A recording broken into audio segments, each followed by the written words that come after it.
ফজরের নামাজ অনেক সময় আমরা দেরি করে ঘুম থেকে উঠি, ফজরের রক্ত চলে যায় কিংবা নামাজের রক্ত চলে যায়, সেই ক্ষেত্রে আমাদের কি করা? আচ্ছা, অনেক সময় দেখা যায় ঘুমিয়ে যাই।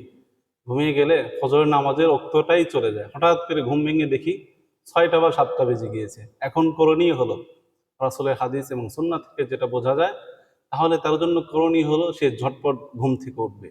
ঘুম থেকে উঠেই অজু গোসল করে সে সর্বপ্রথম ফরজ নামাজটা আদায় করবে। কেন আদায় করবে? কারণ সে তো ঘুম থেকে জাগ্রতই হয় নাই।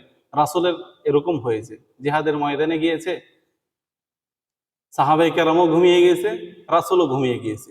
সূর্য ওঠার সময় রাসূল জাগ্রত হয়েছে, সাহাবাই কেরামও জাগ্রত হয়েছে। তখন তিনি কি করেছেন? সর্বপ্রথম তিনি ফজরের ফরজ নামাজটা আদায় করেছেন। আমরাও যখন ঘুমিয়ে যাব, ঘুম থেকে উঠতে যখন দেরি হবে, তাহলে আমাদের জন্য করণীয় হলো উঠেই অজু সেরে আমরা 2 রাকাত ফরজ নামাজ আদায় করে নেব ইনশাআল্লাহ।